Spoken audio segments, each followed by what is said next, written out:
Hey everyone, Happy New Year and welcome to The Conversation. We have so enjoyed launching this podcast in 2022, and we certainly look forward to all that is in store for 2023.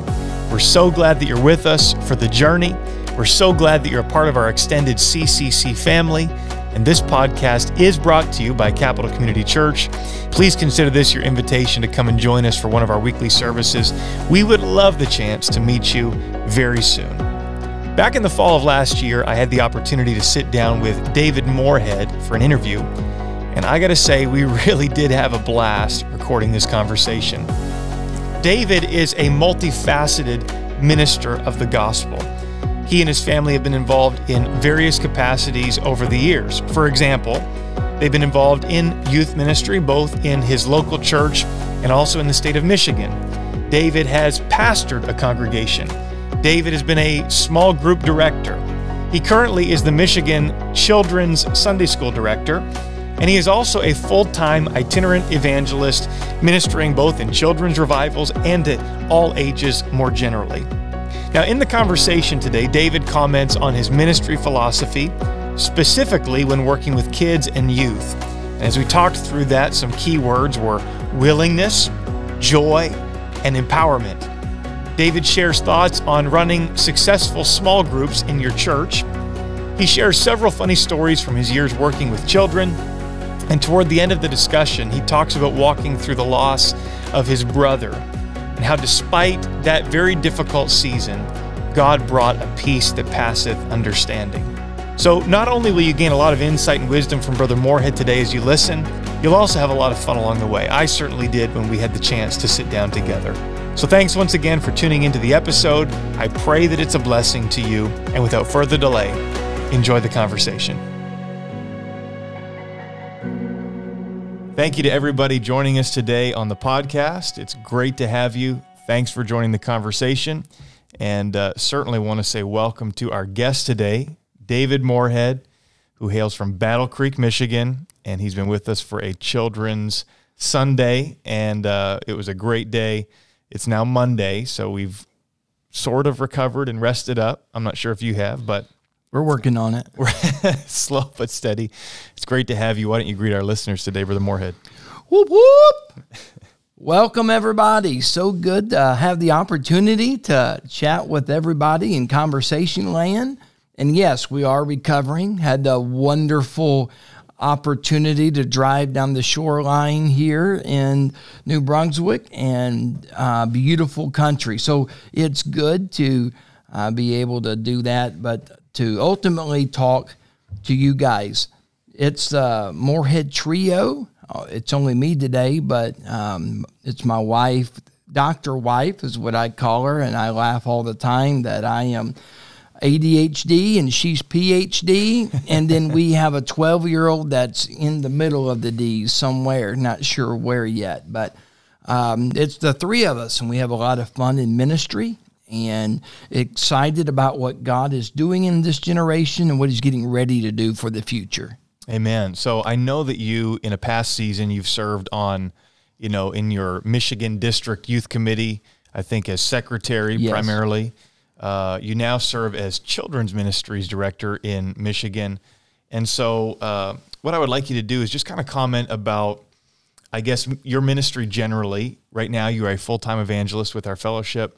Kind of, I guess, the various seasons that brought you to this point, and I guess what the current season looks like for you and your family. Absolutely. Yesterday, we were chatting about life verses. And after service last night, and my life verse is whatever your hands find to do, do it with all your might. And I've preached and talked about the power of yes. And I understand that we want to, have good mental health, and we want to balance all of these things. And there's a book called The Power of No. And I get where all that's coming from, but for me, it's always been yes. And so, David, we want you to work with our young people. Yes, sir. David, want you to lead our small group ministry. Yes, sir. I had to actually go to the library the next day and look up what small groups were after I'd already even said yes. Yeah. And we want you to be over the education ministry? Yes, sir. Want you to clean the bathrooms? Yes, sir. And so my dad teases me all the time that yes gets me in all kinds of trouble and has me doing all kinds of things. And so I've had a wide diversity of ministry because of yes. Of, well, I'm not qualified, or I don't know how to do that. That's not my gift. Well, those have never been phrases in the Morehead vocabulary from my father on down. It's just been, yes, sir, and we'll figure it out. We'll add another night. We'll add another learning, experience. We'll figure this out. And because of that, God has opened up many, many doors. So we did start in youth ministry. I went to Battle Creek, Michigan 22 years ago. My pastor brought me there to be youth pastor. My pastor's wife brought me there to marry Bobby. And thankfully... She's from there? She's from there. And thankfully, they were both right. And Bobby was the children's pastor, and I was the youth pastor. And so they kept saying that we needed to have educational meetings. But it was really Sister Hopper trying to hook us up. And so we got married, and now we do education together. And so that's really a thrust of our ministry is education. And so my wife is Dr. Morehead, and she has a PhD in educational leadership. And she was a school teacher for 12 years and superintendent.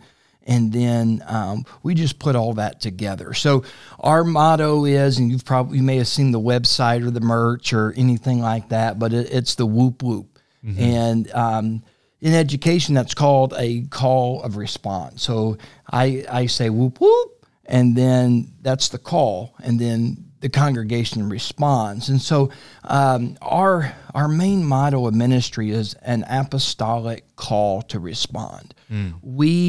Our mission and vision is to equip first responders of the gospel of Jesus Christ. So Sunday school teachers and leaders and pastors, those are the servant hearts that have responded to the call of God. We want to respond. We want to train them with good practices. Sure. Yeah. So, you mentioned your father saying that your yeses get you in trouble. I think it is true that if you do something well, watch out, because you're going to be asked to do it again or to do something else. Truer words have never been said, perhaps. But was your father or your family, did they expose you to ministry? Yes. Were they in ministry? Yes. Okay. My father pastored for 30 years.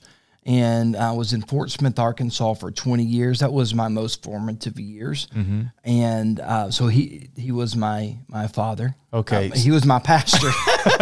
my father was my father. Yes. Very wisdom is being shared here. Yes. Sounds like I'm my own grandpa, somewhere in that same.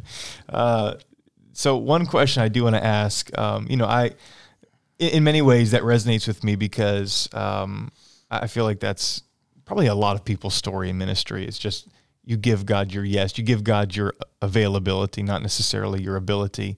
Has there ever been anything that you have felt like, I need to say no to this for the greater good of my calling or what God wants me to do? Or have you ever had a season where I've got too much going on and you've had to trim the fat? You said you've always said yes, but I want to probe a little bit. Has there ever been a no from David Morehead? Well, I have an amazing wife, and she can say no, and she has veto power.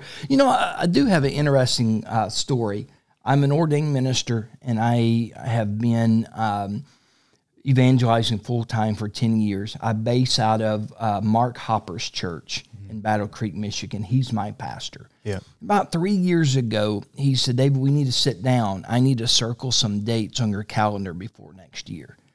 And I said, yes, sir. And so we sat down, and he circled 6 dates that I need you to not book anything on those dates. And those were in stone for me. It didn't matter who would have called. Those 6 were protected because my pastor had said no. He said, I need these dates. And there have been a few things where my wife will say, hey, we need these dates. My pastor has said no a few times in different things. I don't think that's the right timing for you right now. Yeah. And so when I went to Battle Creek, I'd been there a few years, and I'll never forget a Sunday night service. He was up on the platform, and my dad was pastoring in Fort Smith, but he said, hey, there's a church that's open, and you think your dad would be interested? And I was like 28 years old. And so I was still young. I was a rookie, didn't have enough wisdom at the time. So I shot back and I said, well, I don't know, but what about me? And he shot right back and said, you're not ready. Mm. Well, first of all, my pride was wounded.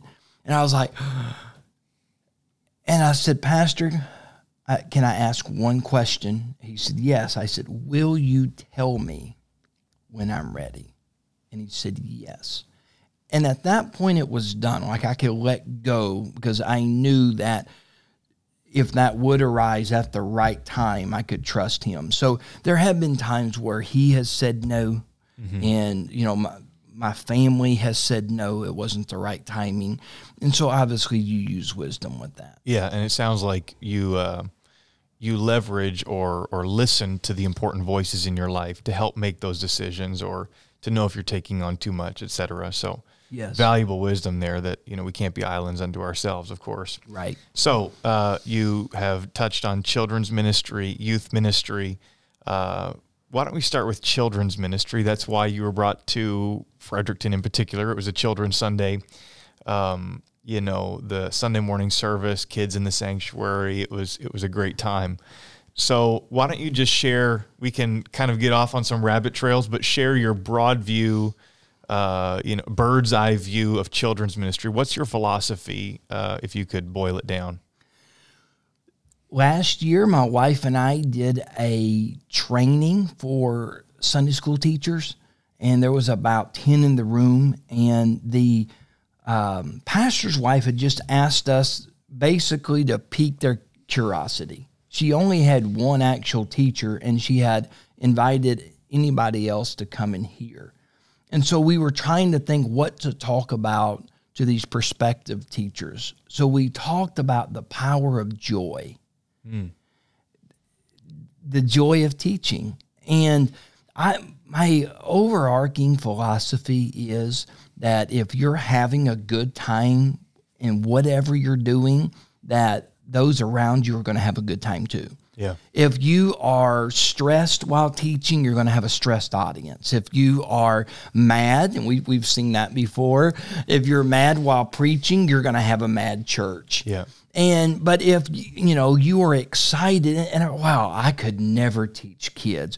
Well, that's good, but I can never. Well, if you're having a good time, they're going to have a good time too. The joy of the Lord is our strength. Yep, and very so good. The joy is what we really want to teach. And I believe that we need solid curriculums. We need solid biblical teaching.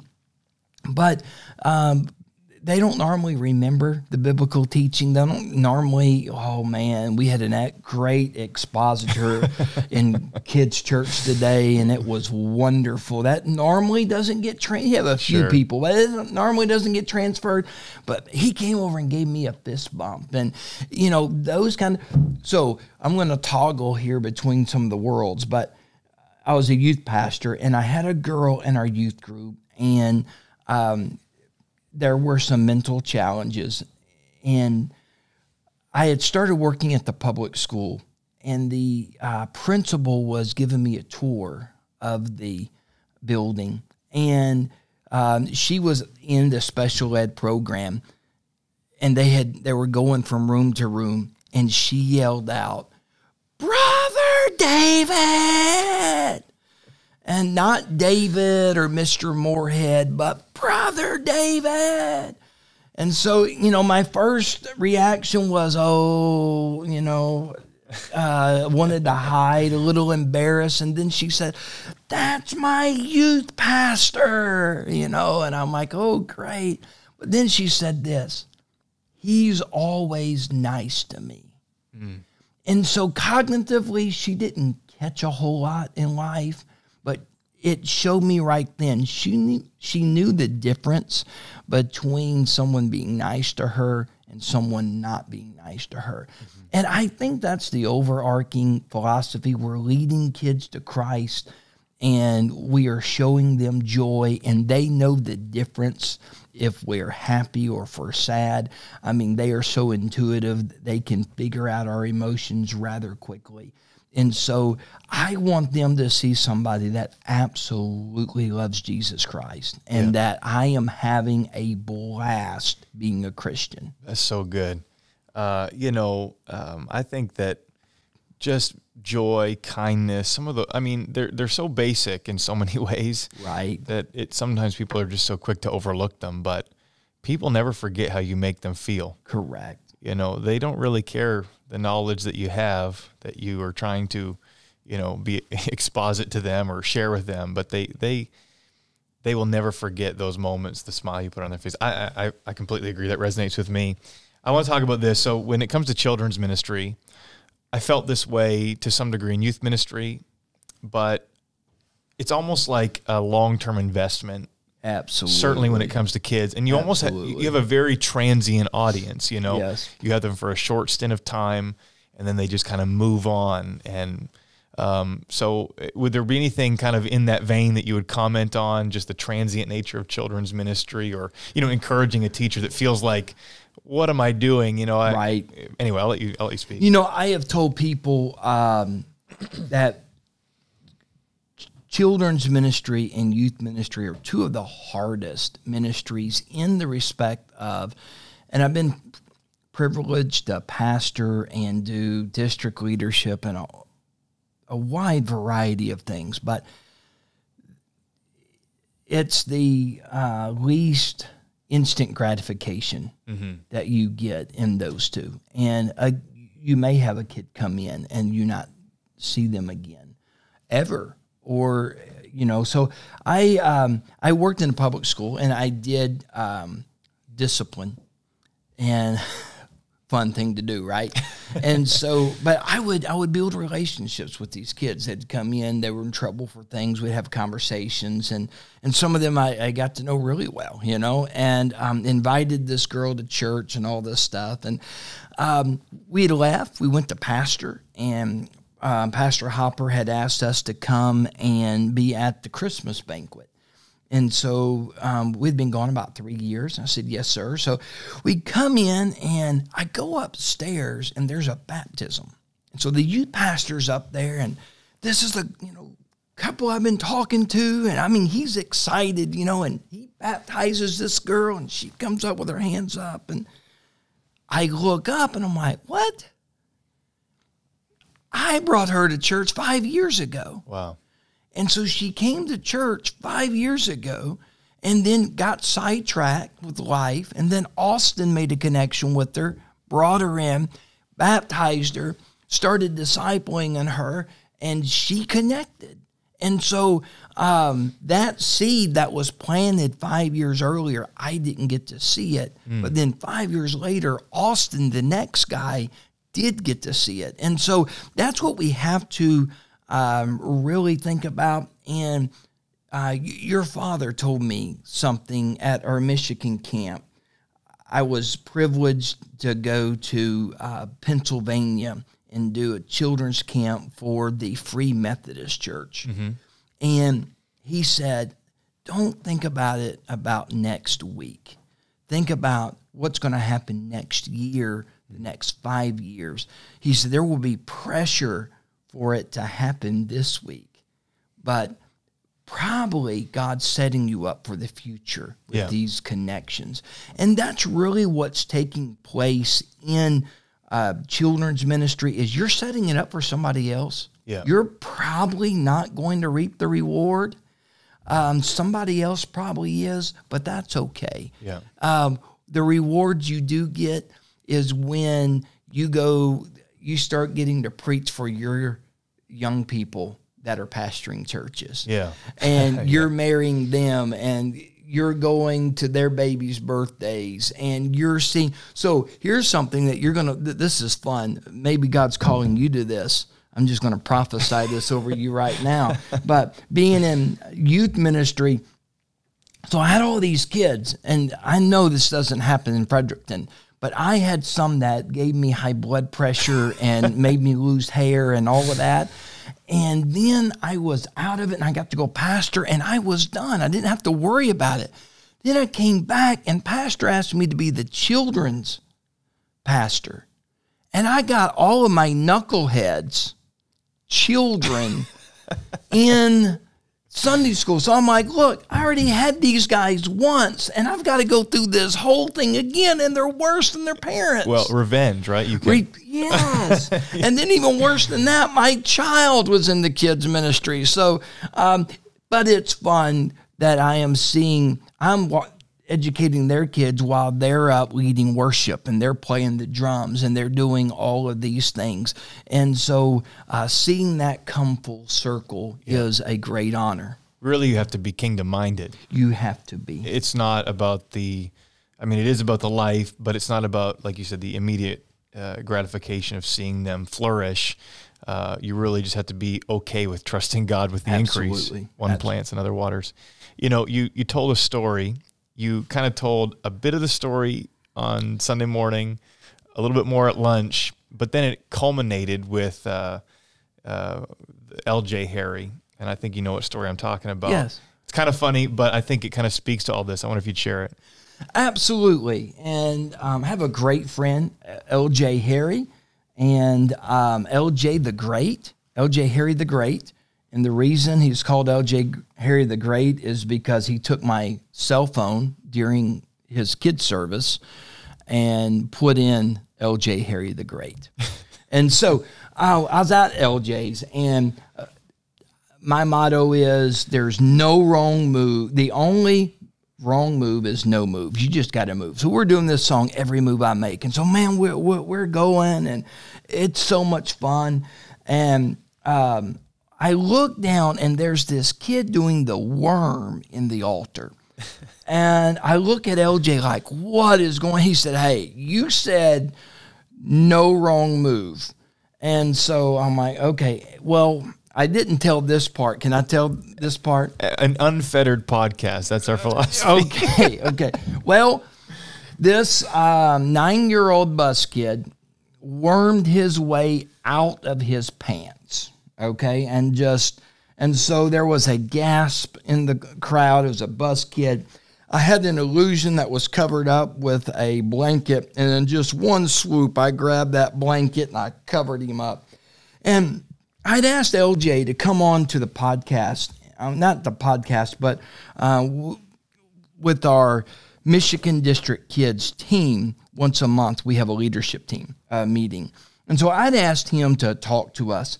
And I told that story in the beginning of our meeting, and we were just kind of laughing and talking. And then LJ began to talk to us, and he just talked to us for 15 minutes or so. And he said that the children of Israel saw themselves as slaves. We were yet but slaves in Egypt. And Pharaoh called them slaves. But God said, I will deliver you by my mighty army. They saw slaves, but God saw an army.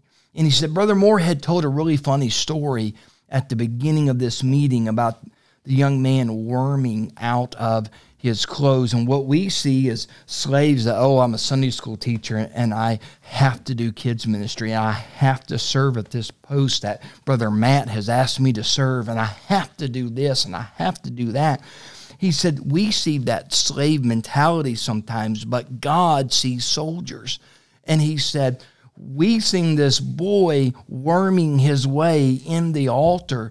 And then what Brother Morehead doesn't know is 2 weeks ago, that young man preached in our pulpit for a youth rally. What we saw as a slave situation, God saw a soldier in his army. Amazing.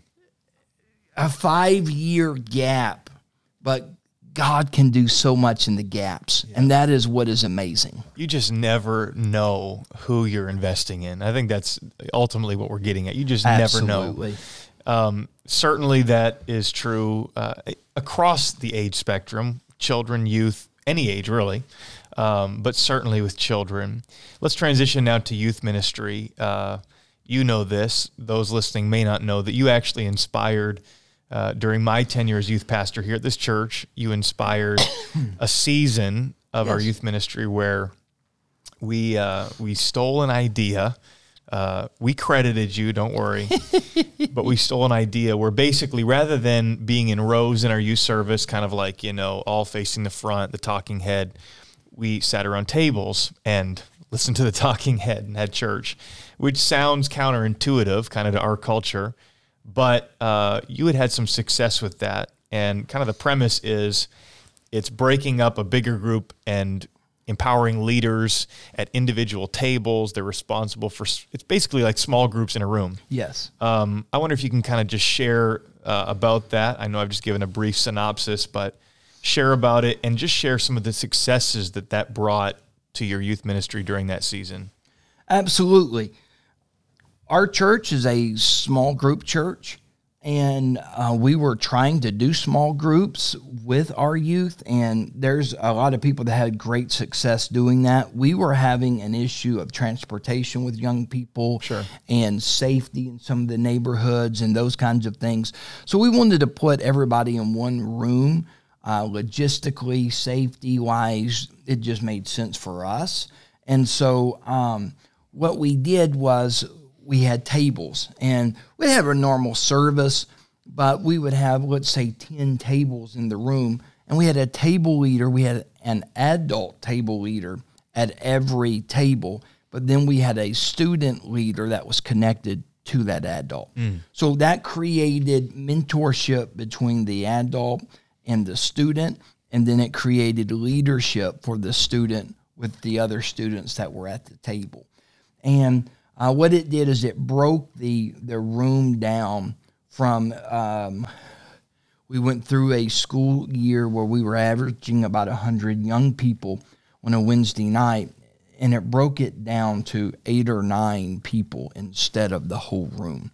And so some of the fun things that would happen, my sister-in-law was a table leader, and she comes in, and she's got this whole tray of Starbucks drinks, and I'm like, great. She goes, it is for my table. And I'm like, okay, why? And she's like, it's so-and-so's birthday. Well, the thing is when you have like 9 people at your table, everybody's having a birthday or something. So they were always having Starbucks. But she owned that, and it was really, really, really neat. And she was able to sit and talk with the girls in her group and that kind of thing. And so we really saw a lot of ownership. I guess that was probably the biggest thing, is that we saw ownership, that this is our table. And so we'd let them name their table, and sometimes they'd come up with songs for their table. And so there was some of that fun stuff, but it was about just helping them to develop those relationships. You'd asked a question about philosophy for kids ministry, and so for all ministries that I've been involved in, I would say joy, but the other word would be empower, and to be able to train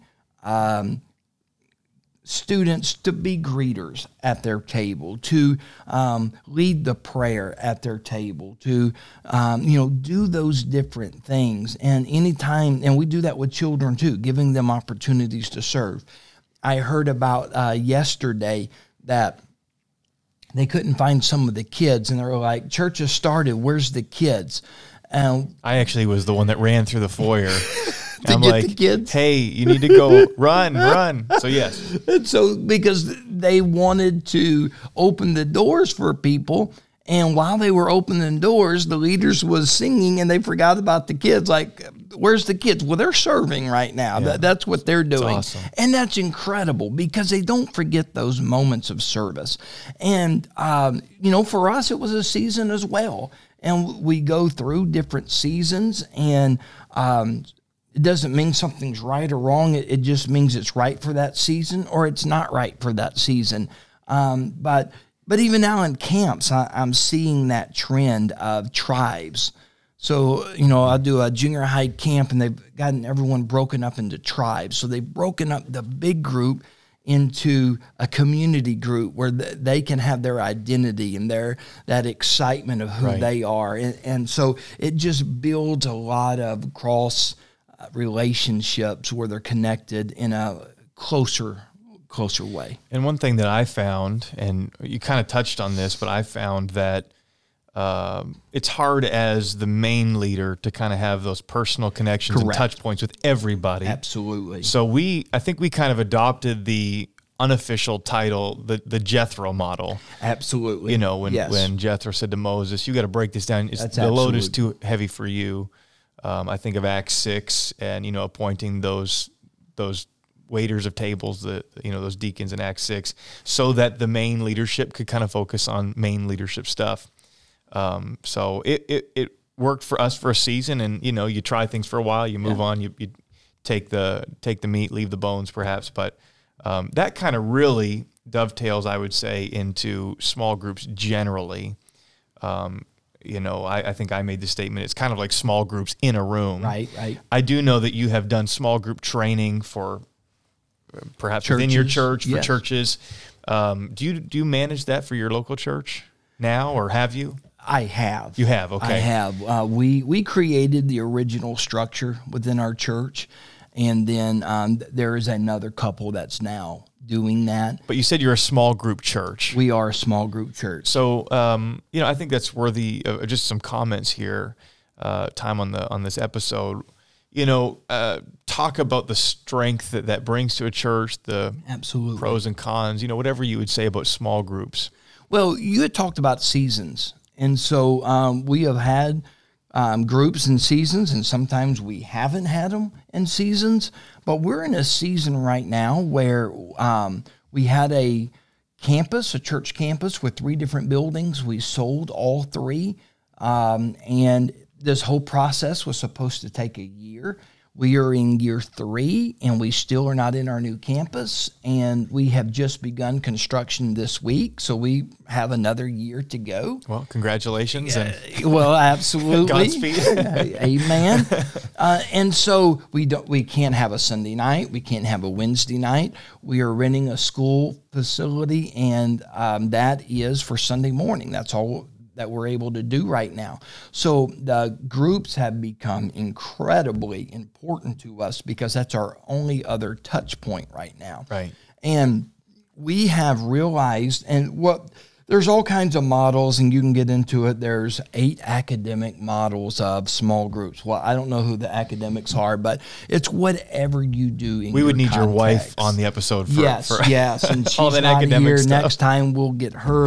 The PhD. Absolutely. And so, but it's about what works for you. Sure. And so we do semesters, and 13 weeks of a semester, and then you take a break. I've learned that me personally, I like a start date and an end date. Like, I can fully invest into something for 3 months if I know that it's going to end and I can take a break. Yeah. And that's kind of how I set things up, even like within the Michigan District Kids. Like, I know from September to December, we kind of get to take a break before we jump into the other stuff. And so I think people, when they know that, they can commit to that.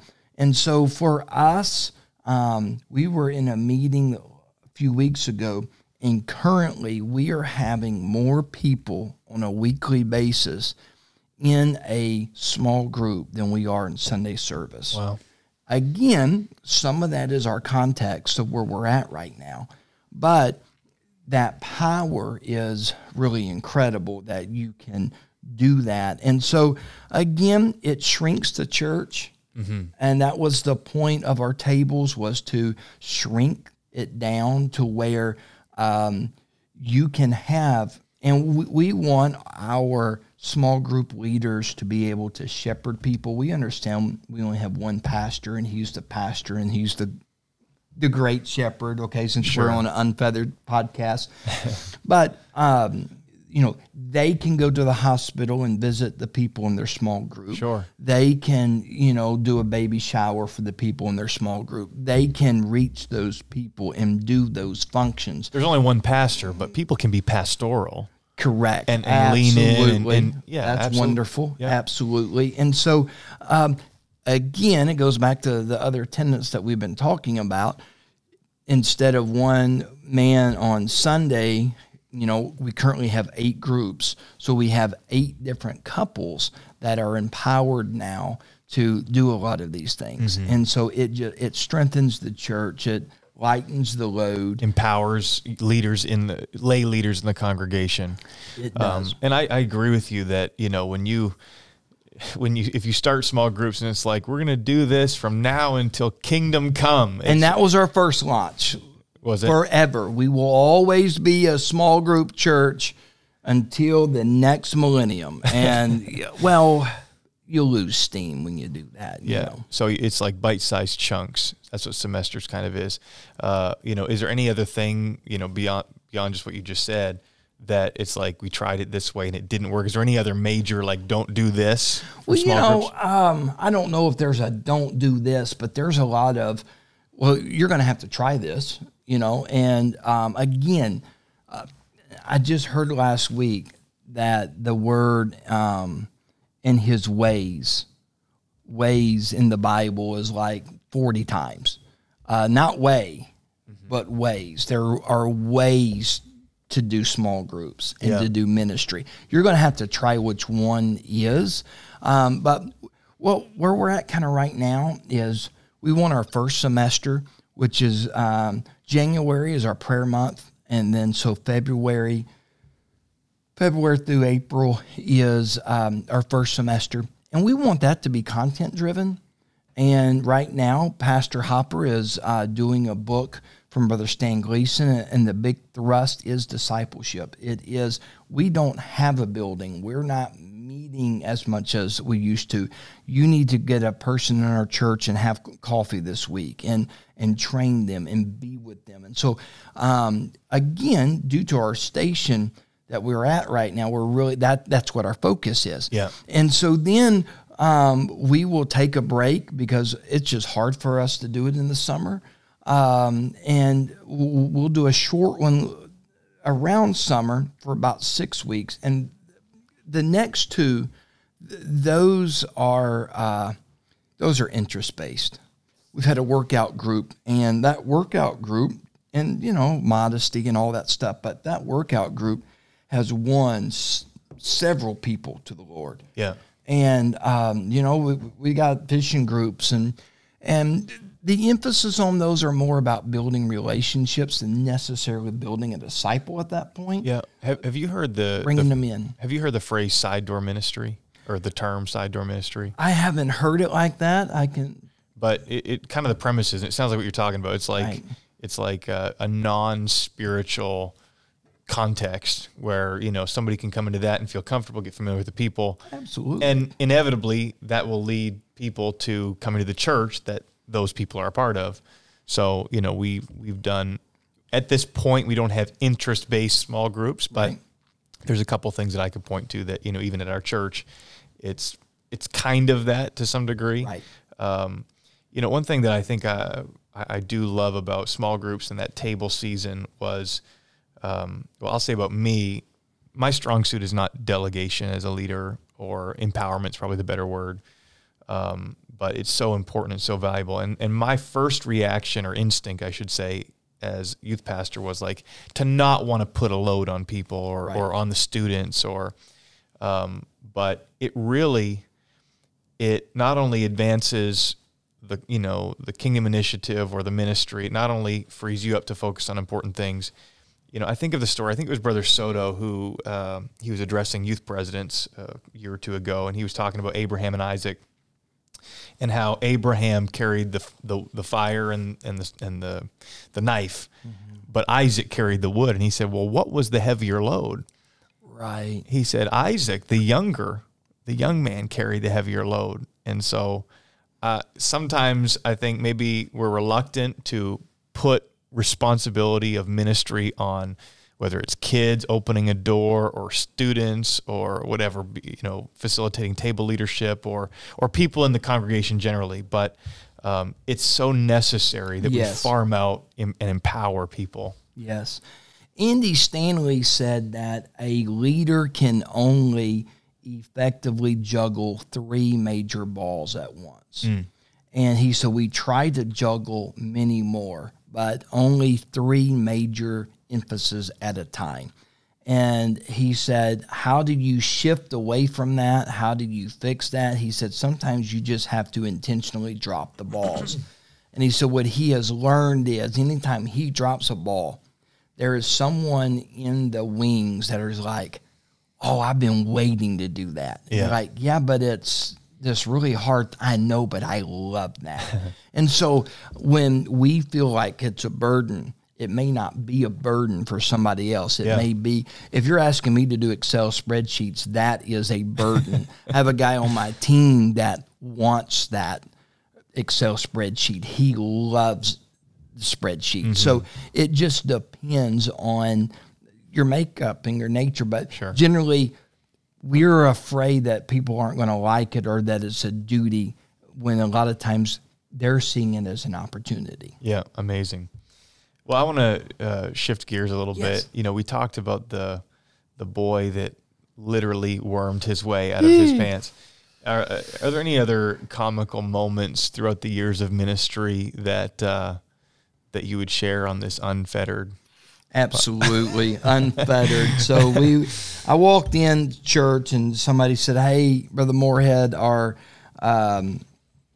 Sunday school teacher's not here tonight. Can you cover?" And so I had 8, 5, and 6-year-olds, and we do a thing in our church called Good Things. And so I said, okay, it's time for good things. Can I just ask a question? Yes. Where are the 7-year-olds? You said 8, 5, and 6. We had 8, 5, and 6-year-olds. Sorry, out of what you were saying, that's what stuck out to me. I'm like, okay, so you know what? It's probably a complicated answer. I shouldn't have even interrupted you. I'm sorry. Okay, that's where my mind went. The ages were 5 and 6. Okay. The total number in the room was 8. Okay, got to break it down for these Canadians in here. If I had it written out with the proper punctuation, I would have got it. Okay, thank you. I'm sure maybe there was somebody else that was wondering the same thing. We're here to help you. We're here to help you.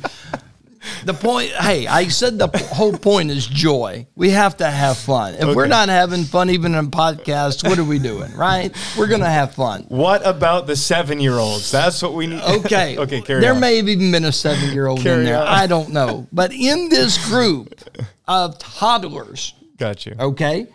A boy said, I said, tell me something good. He said, I wiped my bottom for the first time this week. And there's just really nothing like that feeling when something happens like that. And I'm like, oh boy. Well, what happens is in a room of toddlers, when you have multiple toddlers in a room and someone uses the word bottom, it's contagious. Yeah. So the next, his sister raised it. I've been wiping my bottom for a year now. And then another boy raised his hand and said, my mama won't let me wipe my own bottom because I make too much of a mess. And so here we are. Everybody's sharing their stories. And finally, I'm like, who can wipe their bottom by themselves? And they're like, they raised their hands and we cheer. And it's okay, let's talk about something else.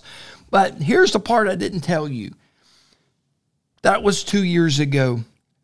Last month, Pastor Hopper baptized that young man in Jesus' name, him and his best friend. And so, and he's matured and he's really coming around.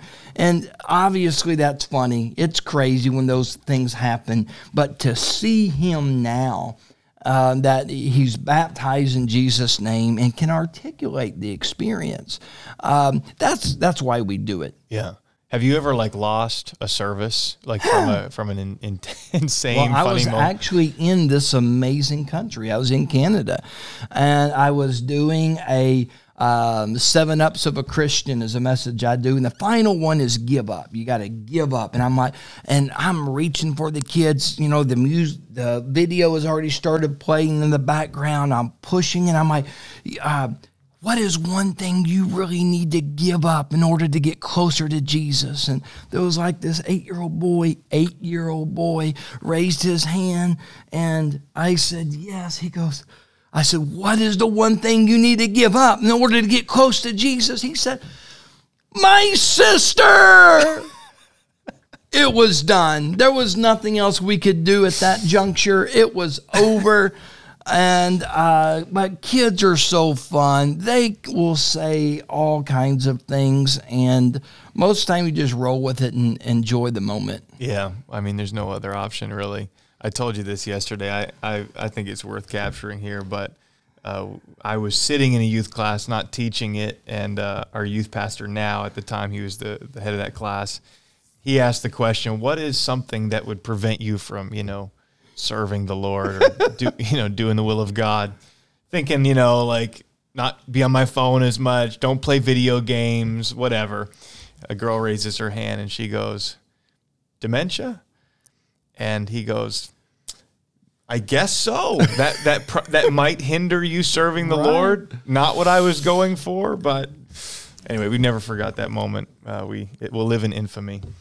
Anyway, this might feel like a hard right turn, so pardon that. But you told a story Sunday morning. You shared about the loss of your brother, and it's interesting how hearing you preach and then just in conversation some other details come out. That was a very difficult time, and if you'd like to just share kind of some of the details of that, but then how the Lord really brought a peace despite that. And I just want you to share that testimony, if you would. So my brother passed away in, it was December 2nd, 2009. And I was driving down the road. My wife called me, and you need to pull off on the side of the road and call me when you get past the Green gas station. And I talked about that a little bit yesterday, but I had my 16-year-old brother with me. And that's why she needed me to pull off to the road. So got out of the car, and she said, Justin, and he was 28 at the time, has just been shot and killed. And he was in the in-between time in his life, and I don't really know everything that was going on, but he brandished a weapon. He was shot and killed by a police officer. And I was pastor of a church, youth secretary, raised as a preacher's kid. And, they talk about the stages of grief, and I definitely went through those. Anger, God, I'm not out here selling drugs. I am, doing the gospel. I am devoting my life. So why is this happening? And, those why questions, and I'm not a big one on that, but that season really was very hard. And I went through an extreme depression, and what had literally happened on this, I remember going to eat, and my brother-in-law was driving, and I just sat in the back seat and cried the whole time. And we went to, I'd lay in bed and just cry and cry and cry. And I was at school. Principal came in, and she said, we were talking, she said, David, you just seem off today. What's going on? I said, well, this was Justin's birthday. She said, you need to go home. Just right now, just go home. No questions asked, just go home. I went home, and I laid across my bed and just weeping. And I remember, God, I need help. I don't know. I don't understand. I need help. And the door was shut. I just remember the door was shut, and I felt a wind. I don't know if it was a physical wind. It's just what I felt at the moment. It felt like there was wind in the room. And I felt the Lord say, I'm going to give you a peace that passeth all understanding. I got up. I went to the restroom, got a washcloth. I washed my face and was like, okay, God, I got to move past this. Mm-hmm.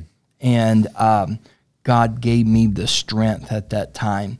But in the middle of that, also the body of Christ reached out to me. Mm. And there was another preacher who had lost a brother in the same time period. And I called him and I said, man, I am really having a hard day today. And he said, okay, I am walking into a meeting. I can't talk right now.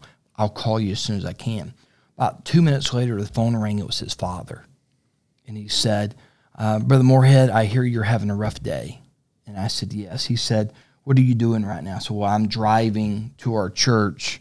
I have a staff meeting. He said, well, how far away are you? I said, a little over an hour. He said, are you crying, son? I said, I am. He said, listen, here's what I want you to do. I want you to drive and cry, and I'm going to preach. He said, I am getting ready to preach for the first time about my son's passing, and I'm going to preach this message to you and see if it works.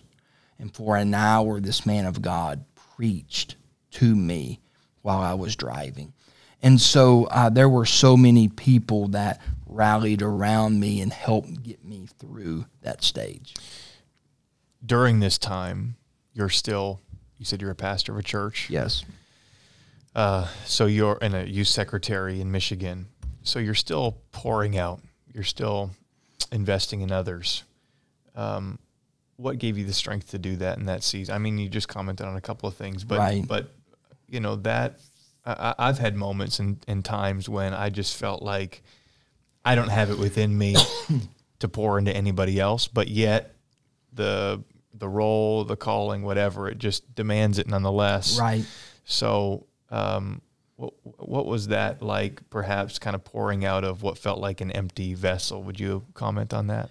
I drove down to Arkansas. I actually preached a portion of the funeral.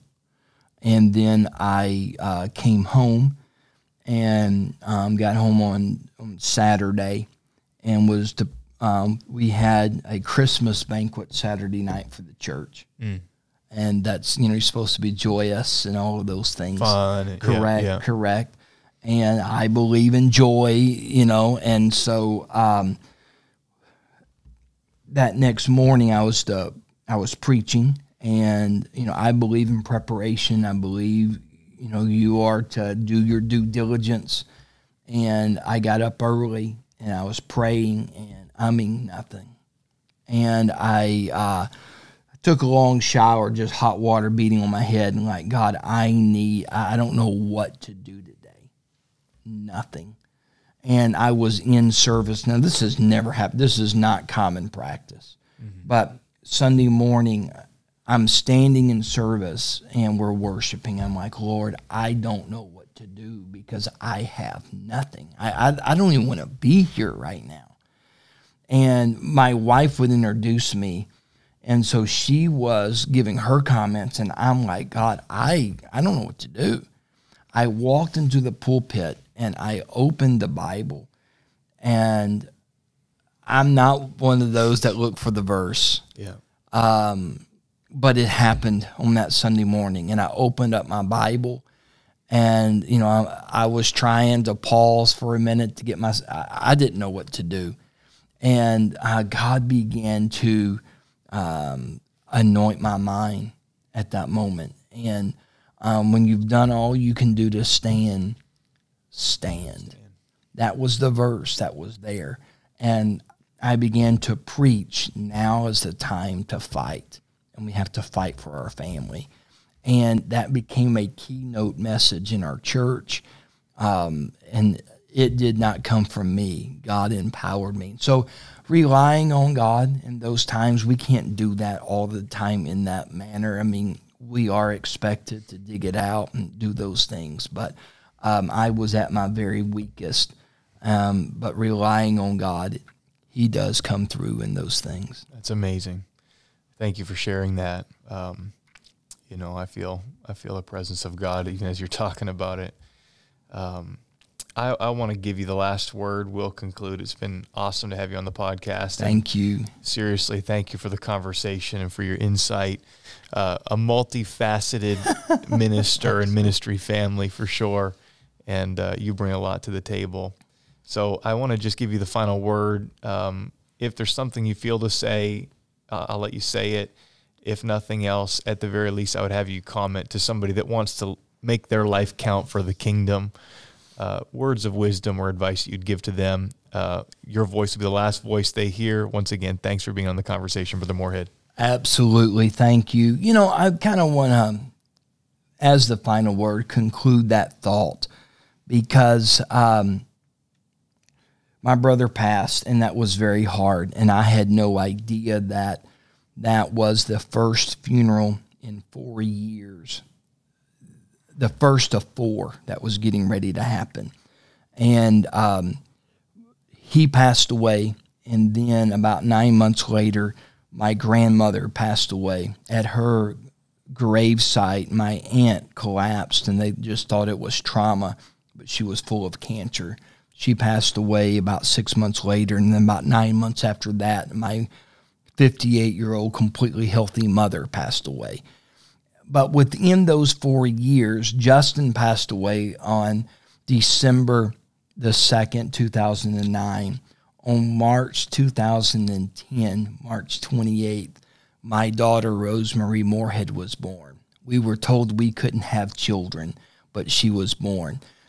The enemies were mocking David, and they said, "Can there be a table furnished in the wilderness? Can you, in all of this death and all of this stuff happening to you, can there be any joy?" And we were in a wilderness time, and Rose was born in the middle of the wilderness. And she was our joy that kept us going. She's still the joy that keeps us going. So those in ministry, I am sorry to tell you, I don't know when you signed up or if you're thinking about signing up, but I can almost guarantee that there will be a wilderness. And they just happen. Wildernesses do happen. But I can also tell you with full faith and full assurity that in the midst of that wilderness, if you are faithful, God will provide a table. I feel that too, Brother Matt. I feel the power of the Lord here right now. Yeah. And God will provide. And whether you're a pastor and there's church difficulties, or you're just a saint in the church and you are being dedicated to your job and there's difficulties at the job, those wildernesses, they will show their head. But if you stay committed, that table, it may not be a child. We were told we couldn't have a child. And she was our miracle and our table in the wilderness. And God, if it takes a miracle, God will do that to help you in the midst of your wilderness. Thanks again for tuning in to The Conversation. If you enjoyed today's episode, be sure to rate and review this podcast, share this episode with a friend, and subscribe for future content. This podcast is produced by Capital Community Church in Fredericton, New Brunswick. If you're in the area, we would love to have you for one of our weekly services. For service times and more information, please check out capitalcommunity.ca. We look forward to seeing you again next month on The Conversation.